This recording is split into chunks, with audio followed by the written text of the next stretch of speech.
नमस्कार विद्यार्थी मित्रांनो, मी अजय सुरवसे आपल्या सर्वांचे स्वागत आहे MCQ वाला मराठी या आपल्या एज्युकेशनल यूट्यूब चॅनलवर.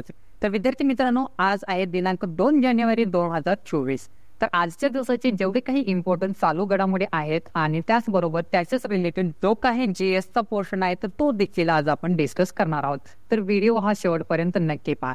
तर व्हिडिओला सुरुवात करण्यापूर्वी जे कोणी विद्यार्थी मित्र चॅनलवरती नवीन असतील त्यांनी चॅनलला सबस्क्राईब करा आणि त्याचबरोबर बेल आयकॉनवरती क्लिक करा आणि ऑल नोटिफिकेशन सेट करा, म्हणजे चॅनलचे जे काही नवीन व्हिडिओ असतील त्याची नोटिफिकेशन तुम्हाला मिळत जातील. तर डेली आपलं रोज सकाळी 7 वाजता करंट अफेअरचा व्हिडिओ अपलोड होत असतो, ते देखील तुम्ही पाहू शकाल.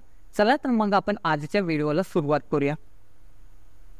आजच्या व्हिडिओ मधला प्रश्न पहिला आहे की पहिला डॉक्टर पंजाबराव देशमुख पुरस्कार हा कोणाला जाहीर करण्यात आलेला आहे. तर विद्यार्थी मित्रांनो, या प्रश्नाचं योग्य उत्तर आहे पर्याय क्रमांक ए, शरद पवार.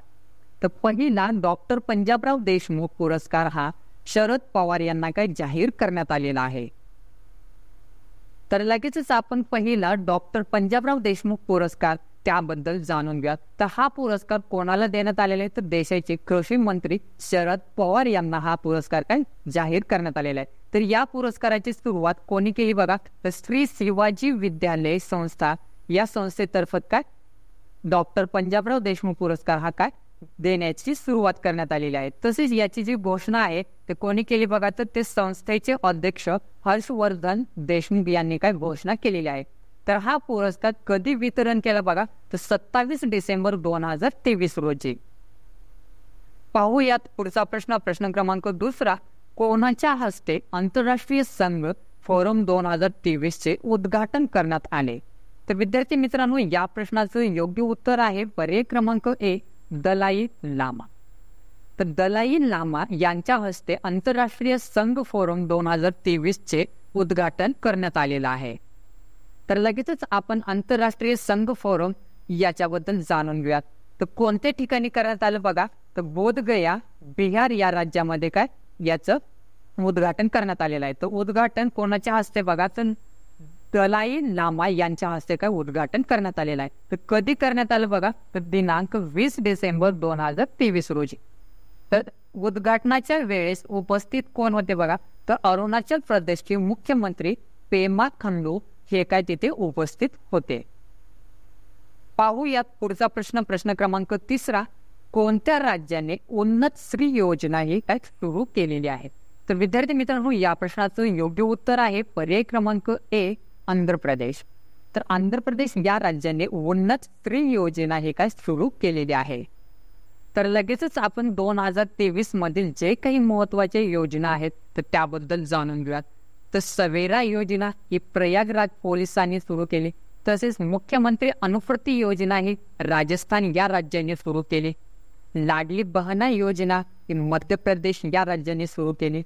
तसेच लाडली लक्ष्मी योजना ही मध्य प्रदेश या राज्याने सुरू केली.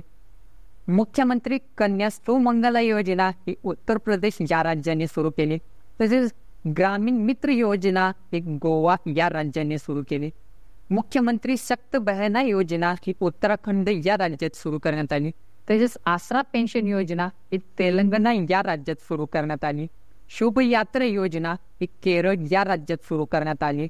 तसेच एक पंचायत एक खेल का मैदान ही केरळ या राज्यात सुरू करण्यात आली. आणि मुख्यमंत्री मत्स्य संपदा योजना ही उत्तराखंड या राज्यात सुरू करण्यात आली.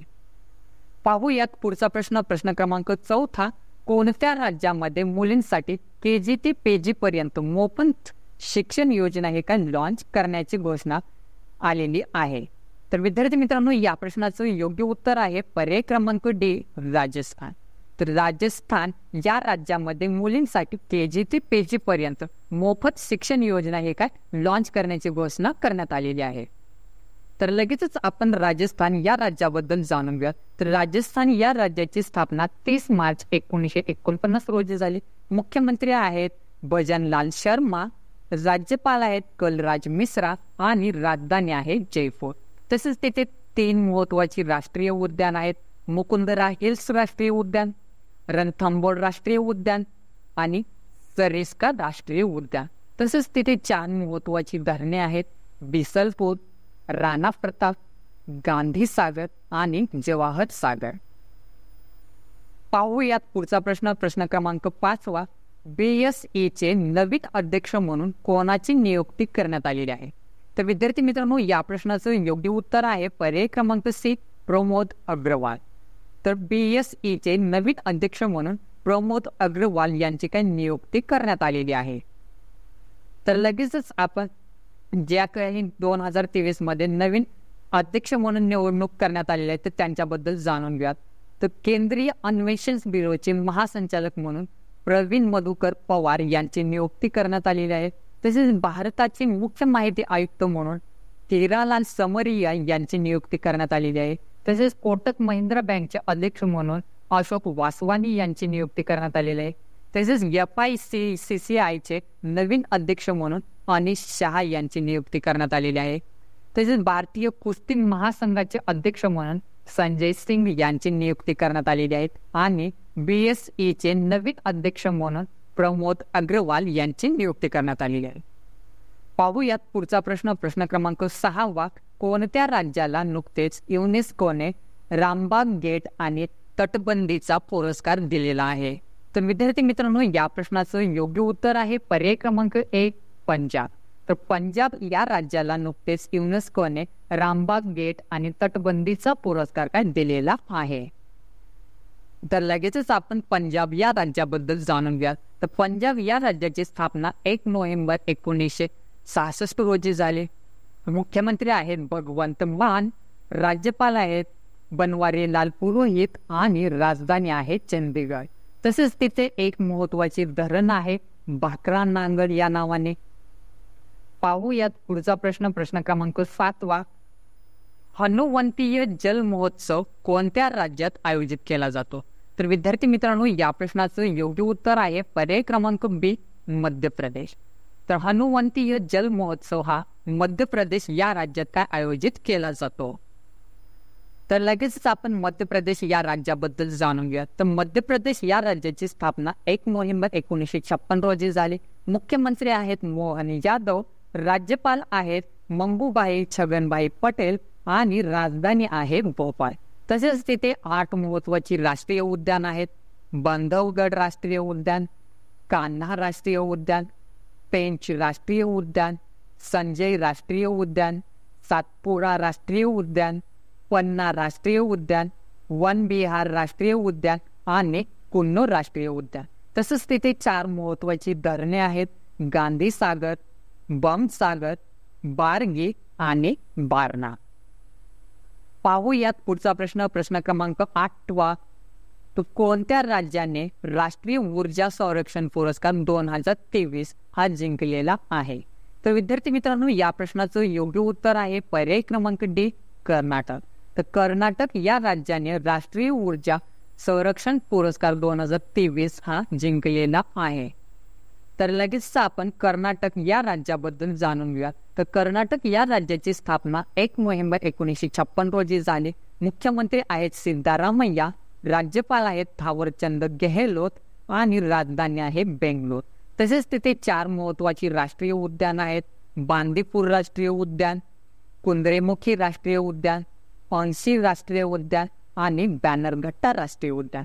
तसेच तिथे 5 महत्वाची धरणे आहेत, तुंगभद्रा, कद्रा, अलमाटी, कृष्णाराजा आणि नारायणपूर. पाहूयात पुढचा प्रश्न, प्रश्न क्रमांक 9. 6वी इंडिया सायन्स काँग्रेस आणि एक्सपो हे कोणत्या राज्यात आयोजित करण्यात आली होती? तर विद्यार्थी मित्रांनो, या प्रश्नाचं योग्य उत्तर आहे पर्याय क्रमांक ए, गुजरात. तर 6वी इंडिया सायन्स काँग्रेस आणि एक्सपो हे गुजरात या राज्यात काय आयोजित करण्यात आलेली आहे? तर लगेचच आपण गुजरात या राज्याबद्दल जाणून घेऊयात. तर गुजरात या राज्याची स्थापना 1 मे 1960 रोजी झाली. मुख्यमंत्री आहेत भूपेंद्र पटेल, राज्यपाल आहेत आचार्य देवव्रत आणि राजधानी आहे गांधीनगर. तसेच तिथे 3 महत्वाची राष्ट्रीय उद्यान आहेत, गिर राष्ट्रीय उद्यान, ब्लॅकबक राष्ट्रीय उद्यान आणि वंसदा राष्ट्रीय उद्यान. तसेच तिथे 5 महत्वाची धरणे आहेत, सरदार सरोवर, उकाई, दत्तीवाडा, धारोई आणि काढणं. पाहूयात पुढचा प्रश्न, प्रश्न क्रमांक 10 आणि या व्हिडिओ मधला शेवटचा प्रश्न. तर सर्वोत्कृष्ट महिला धावपटू अपंग पुरस्कार हा कोणाला मिळालेला आहे? तर विद्यार्थी मित्रांनो, या प्रश्नाचं योग्य उत्तर आहे पर्याय क्रमांक सी, शीतल देवी. तर सर्वोत्कृष्ट महिला धावपटू अपंग पुरस्कार हा शीतल देवी यांना काय मिळालेला आहे. तर विद्यार्थी मित्रांनो, अशाच प्रकारे दररोजच्या चालू घडामोडी पाहण्यासाठी MCQ वाला मराठी या आपल्या एज्युकेशनल यूट्यूब चॅनलला सबस्क्राईब करा आणि त्याचबरोबर व्हिडिओ आवडला असेल तर व्हिडिओला एक लाईक करा आणि तुमचे जे काही मित्रमैत्रिणी असतील त्यांना पण हा व्हिडिओ शेअर करा. जर तुम्हाला काही मला सुचवायचं असेल तर बिंदासपणे मला कमेंट बॉक्समध्ये कमेंट करून सांगू शकता. तर ठीक आहे, उद्या भेटू आपण सकाळी 7 वाजता. तोपर्यंत धन्यवाद. जय हिंद, जय महाराष्ट्र.